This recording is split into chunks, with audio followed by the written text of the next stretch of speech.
YouTube channel. Ngayon ang aming general check-up. Bali 2 months na mula nung dumating yung aming health card at ngayon pa lang kami nakapagpa-appointment sa doktor.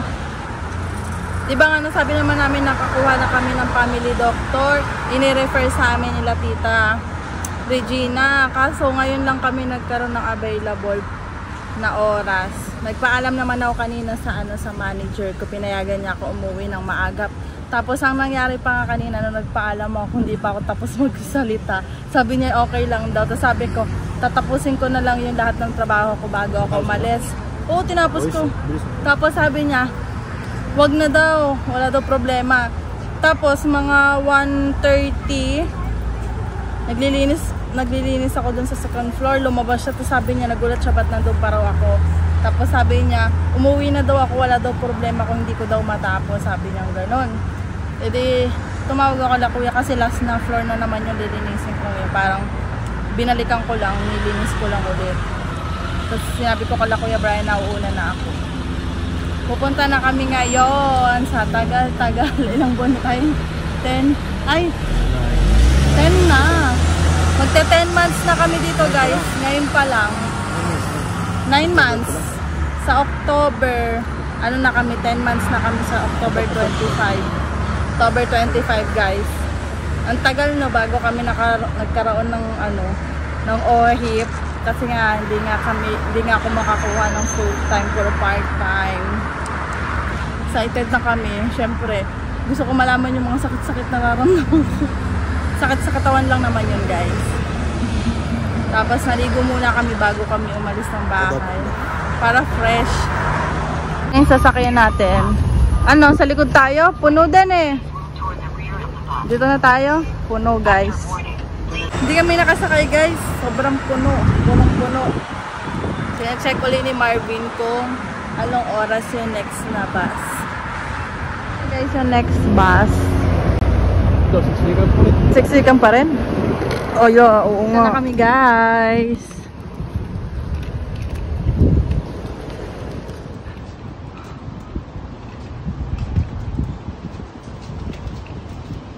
Ganda naman dito.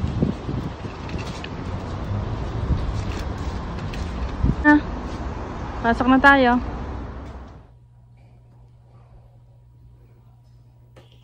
Guys, tapos na yung aming ayan. Bale tinanong yung mga natural na tanong lang kung naninigarilyo, ganto ganyan. Tapos sinabi din ni Marvin na laging masakit ang ulo ko. Di check mo about sa kung ano yung masakit, ganyan. Tapos binigyan ako ng parang gamot. Anong klaseng gamot yun, be? Hindi ko basta Basta siya para sa sakit ng ulo, para daw mabawasan yung sakit ng ulo ko. Tinatanong kung kung kulang ba yung tulog ko, yung mga ganyan. Kapag hindi daw nawala yung sakit ng ulo ko, kailangan kong magpa-check yung sa brain daw, be? Oh, parang ganon. Kasi kapag hindi daw nawala yung sakit ko, kailangan pa-check up ko na daw yun. Tapos yun, bale may ginagamit kasi ako. Bale may binigay din sa aming prescription para kukunin. Tapos ano yun? Ano pa yung binigay sa'yo? Magpapa-blood test pala kami guys. Search na lang daw namin. Sabi ng assistant ni Doc, search na lang daw namin sa si Doc Jam. Ayaw nga si Doc Jam. Sabi niya, mag-search, bait sila parehas. Hanap na lang daw kami sa internet saan daw kami pwedeng magpa-lab test. Pwede daw walk-in, pwede rin daw yung, appointment online. E di yun, ulit tayo ng araw pala, magpapaalam uli ako, be. Papaalam pala uli ako, guys. Baka pero dahil nga may period pa ako, pagkatapos na lang daw ng period ko ako magpa-blood test. Kasi kailangan pa rin ng mga ihi, ganun eh. Kay kay Marvin, wala naman masyadong mga tanong-tanong kasi wala naman siyang wala naman siyang nararamdaman na kahit Tapos nagtanong din kung meron din kami mga benefits sa work namin. Sabi namin, wala naman. Tapos yun, tinanong ko ano yung trabaho ko, edi sinabi ko cleaning. Ano pa ba yung mga sinabi, be? 47, no? Wala naman, no? Konti lang naman yung mga tinanong sa amin. Siguro mga tatanungin ulit kami pagbalik uli namin, guys. Balik daw kami, follow up after 4 weeks. 4 weeks daw, guys. Tapos yung sa lab test namin, edi kailangan namin maghanap. Ano naman daw, yun automatic naman daw yung isa-send na daw sa kanila. Tapos kapag gusto namin malaman yung resulta, 2 to 3 days ata yun, guys, na iaano daw namin. Ayun. Tayo pa naman ay walang ano, dire-diretso lang tayo. 5:30 lagi ang gising. Minsan, syempre, hindi rin ako agad-agad nakakatulog. Tapos minsan nag-edit din ako ng mga vlog, ng mga videos. Siguro ba yun? Yun lang siguro yun. Sana yun lang. Walang masamang ano. Nataya ako magpa-check up yun sa ano. Sa likod. Sa ganto ko. Ako yung natakot nung biglang sinabing ganun. Siyempre, sa utak ba naman, yung mga check up. Pag worse lang daw, pag ano Oo na. nga, kapag hindi nga daw nawala yung sakit ko, dire-diretso yung sakit ng ulo ko, diba? Diba sabi ko 1 week na dire-diretso na yun eh. Laging masakit itong part na to, guys. Kasi tinanong ko niya kung saan part dito, kung dito. Hindi naman nagnanab yung Dito. Ay, sabi ko dito naman. Sabi ko dito. Itong dalawa. Pero may time kasi, Ben, na parang nangaano ako, nahihina ako. Pag nagtatrabaho ako, para akong nahihilo. Nagdadahan-dahan na lang ako sa trabaho. Pero minsan lang naman yun. Hindi yung everyday talaga. Ayun. Ay, dito na rin yung bus namin, guys. Pupunta muna kami kila Ate Melay. Manghihiram ako ng calcio. Ayun pala, guys. Hindi pala namin, di ba nga magpapalab test kami? Hindi namin natanong kung libre ba yun. Kasama na ba yun sa OHIP? Oo, may nakalagay dun. May ano, OHIP nakalagay. OHIP? Oo, merong paano mag-charge ba yung gano'n? Okay. WSIB, tsaka Di wala pala tayong gagastusin. Hanapin na lang natin. Magdala na lang tayo ng credit card. So, magkano? Magsa-search ka. Ang taray na mukha ni Marvin, no? Makinis. Dahil nakaano siya. Ano lang yan? May kumikinang-kinang nag-ano siya. Puyat lang yung puyat. Ano yung nilagay mo? Puyat lang yung puyat. Moisturizer, naglagay siya. Ang mukha nan lagi yung ano eh, laging dry ang mukha nan. Naglagay na ngayon kasi nga lagi, ang kapal-kapal lang. Ang secret niyan, magpuyat lagi. Puyat lagi. Tutulad kayo sa akin, lagi nang masakit yung ulo. Kaya minsan napansin nyo, guys, yung mga videos ko, minsan late na ako, hindi na ako nakakapag-upload. Dahil minsan sobrang sakit na nga ng ulo ko eh. Nagmamaktol ako kay Marvin. Ben, sakit. Ulo ko, tulog ka na. Hindi na ako. Hindi ako nabago ka daw. Oo. Baka daw nabago. Baka di na kita kilala. Pag nabago ka kung nauntog ka ba. Pag nauntog ako, baka di na kita kilala. Swerte. Kaswerte susuntokin kita. Hindi mo ulo si Raul. Pag nabagok ako no, nawala ng memorya. Sino ka? Isa pang pupukin ulit ka tayo. Ay, ikaw pala yan. Tapos pag napupingin sa movie, pag pinakpuk ulit. Ay, sino ka ulit? Ano yun? Sino yung palabas yun? Si Tony yun, di ba? Pupukin ulit ka tayo. Ay, sino ka ulit? Yung nabagok ako, tapos di ko na alam kung paano ako uwi, no? Wow. Ano kayo mga huling memory mo naman? Ay, wala. Saan ako uuwi? Baka ngalala ko nasa Pilipinas. Oo, gano'n. Tapos parang ma-reset yung utak mo ba? Yung ko. memory mo ngayon, kunyari, mga 3 years, ewan kung ilang years mo, gano'ng katagal. Tapos na, mag-reset yung reset ko, yung hindi pa kita kilala, no? Ang masama na kung reset mo kung baby ka pa. Kawawa naman ako, saan ako pupunta nung pag nawala yung memorya ko. Pag tinatanong ako sa tatanong nila ako sa police station, no? Anong pangalan mo? Alam ko pangalan ko. Ang huli na alala ko, nasa Pilipinas ako. Sinong boyfriend mo? Oh, sino ba ang boyfriend ko? Wala akong boyfriend. Dati mo pa, no? Oh. Tapos ko-kontakin, no? Nasa Pilipinas. Ano ba yung mata ko? Malaki na eye bags ko. Lubog na, no? Hindi naman ganito ako dati, eh. Oo, paano sa Si Marvin, prinsesa ka man dati. Wala, kahirap-hirap dati. Tapos, Uy, na nagtrabaho ako sa Astoria, lumubog yung mata ko. Talagang as in guys, kasi 16 hours, minsan 16 hours ako nagtatrabaho nun eh. Talagang bugbog. Bangkete. Umaga magka-cafe ako, nagpapakain kami ng nasa 200 to 300 na tao. Tapos sa gabi, ganun din ang papakainin namin, may mga event, kasalan. Pauwi na kami guys. Ginabi na kami kasi nakapagkwentuhan kami kala Ate Melay. Doon na rin kami nag-dinner. Tapos dumaan kami doon sa inatid kami nila Ate Melay. Doon saan nga yun? Saan yung pinunta natin? Be? Janhing. Bumili kami ng lanera guys.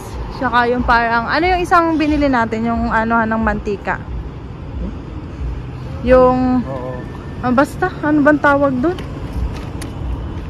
Hintayin na namin yung bus doon, guys. Yung mga kinain naming ulam doon ay anong tawag doon? May calamares kala Ate Melay, luto ni Ate Angge, tapos meron silang Bicol Express. Yung Bicol Express, ay ang sarap, guys. Bicol Express? Oo, ayun. Yung sabi nga ni Kuya na, muntik na daw maubos. Kasi yun yung mga linantakan yung Bicol Express. Tapos may isa pa, hindi ko alam. Tapos yung isa gulay. Tapos may yun, yung turon, may turon din doon guys, pero hindi na ako nakakain ng turon kasi busog na ako.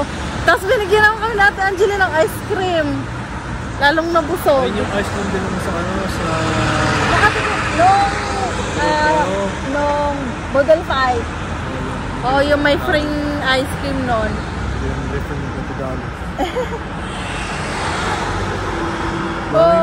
Sakit ng ulo ko. September yun, may message ko para makuha natin. Pati rin sila ate Kaya nga may message ko nga. May nag-message nga dun sa group about dun. Kasi September na. Sakit ng ulo ko. Ako magpahinga. Update na lang kami guys pag nakauwi na kami ni Marvin. Hello guys, nasa bahay na kami. Tapos kwento ko sa inyo kanina, nagsakay na kami ng bus ni Marvin. Pagkasakay sa bus, una si Marvin na pumasok, tapos kasunod ako. Ay ako busy ako sa cellphone kasi tinitingnan ko yung may mga, ang dami ko kasi nababasang post. Mga tulad nung kay Ate Angeli na kwento niya yung asawa na kaklase niya, wala pang trabaho, 2 months na sila dito. Galing silang Dubai, may dala naman daw silang fans, kaso siyempre, dahil nga walang trabaho, labas sila ng pera, walang pumapasok.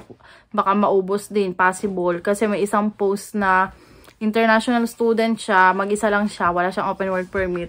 Ang dala niyang funds talaga, good for 2 years na. Pero, kalahating taon pa lang siya dito sa Canada, halos paubos na. Parang halos paubos na yung kanyang dala kasi nga, ang mahal nga ng living expenses nga dito sa sa Canada. Tapos yung dami ko na nakikita mga post, yung mga magagandang trabaho sa Pilipinas, mga IT ganun. Hindi sila matanggap sa ina-applyan ng trabaho. Tapos sabi pa nga nila na kahit anong work daw. Tapos ang daming mga nag-a-advise na baguhin yung resume kasi masyadong tawag dun sa overqualified sila kasi mga ina-apply nila mabababa lang. Tapos ang mga experience nila sobrang tataas. Ganun daw dapat, sabi nila. Hindi daw sila talagang matatanggap. Tapos yung iba, mga 1 month na daw, paubos na daw yung funds na dala. Syempre, ang hirap din no, na walang pumapasok sa yung pera, labas lang ng labas. Ayun, busy ako pagtitingin ng mga comment, ng mga parang nagbibigay ng advice kung saan pwede mag-apply, ganyan. Para mabigyan ko rin ng advice yung mga naghahanap ng work. Kasi ang dami rin nagme-message sa akin, guys. Ako din naman, hindi nga ako makapagbukas na uli ng messenger ko sa, Facebook page. Pati yung messenger ko, hindi na din, bihira na rin ako mag-open. Gawa ng, pag-uwi ako, may ginagawa ako. Tapos, tinatapos ko pa yung edit ng mga videos ko. Tapos, may time talaga na sobrang sakit ng ulo ko, guys. Hindi ko na nga natatapos yung pag-edit Kaya minsan hindi ko na ina-upload. At sabi ko, hindi ko na kaya. Sabi niya, matulog ka na. Kaya pinapatulog na ako ni Marvin kaya di ako pag-upload. So, ayun na nga. Nung sumakay na nga ako, nung parang nandun ako sa may pagitna na ng bus, Saka lang ako napalingon, parang nakadalwa or 3 imik ng kristal. Kasi mahina lang yung imik ni ate. Tapos nagulat ako nung naglingon ako kasi nakatutok ko sa cellphone. Paglalakad ako papunta doon kay Marvin. Nagpunta kasi si Marvin sa dulo ng bus. Doon naglalakad yung kristal. Di napalingon ako. Tapos, madilim kasi doon sa may part ng unahan. Parang patay na yung ilaw. So, lumapit ako. Naaninag ko si ate, tapos sabi niya, Crystal! Hawak siya sa kamay ko si ate Erica, ang name niya. Siya? Tuwan-tuwa siya. Parang, di ba pag minsan pag tuwan-tuwa tayo, yung parang pag pabagsak ka, hilahin mo rin siya pabagsak. Ganun kami ni ate Erica kanina. Natawang-tawa din ako. Kasi natutuwa din ako kay ate, tapos ang bango ni ate. Tapos yun sabi niya, una nga niyang naimik, follower niya daw ako sa Facebook. Tapos natawa siya. Tapos sabi, mali, follower mo ako sa sa YouTube mo. Lagi ako nagko-comment sa'yo. Tapos sabi ko, tapos napansin ko yung buhok ni ate. Ang ganda. Bagsak na bagsak. Tapos nakabang siya. Dinawakan ko yung buhok niya dula. Sabi ko, ang ganda naman po ng buhok mo. Sabi niya, sabi ko, lagi ako nagko-comment sa'yo ng reband natin yung buhok mo kung yung nagko-comment. Kasi may naalala ko, may nagko-comment. Di ko lang tanda yung pangalan. Nag-reply pa nga ako dati. Tapos sabi niya, ako si Ate Erica. Tapos sabi ko, di ba daw kayo sa Sabi niya kung saan part yung bahay namin. Sabi niya ganon. Kasi magkalapit lang kami. Magkasunod na stop lang yung binababaan namin. Tapos sabi niya, ate, dito lang ako. Nun ko pa na baka nga makasabay ko kayo. Hindi pa nga syempre ilang buwan na rin hindi pa kami nagkikita. Ngayon lang first time. Tapos, bababa na si ate. Tapos sabi niya, gusto ko magpa-picture sa'yo. Sabi niya ganon. Tapos sabi niya, next time na lang daw, next time. Ang tangkad ni ate nung pagtayo niya, ang tangkad. Si Marvin nandun sa likod. Tapos, ayun, bumaba na si ate. Tapos sabi ni Marvin, kaya pala pinapansin ko nung pumasok ako, nakatingin daw sa amin.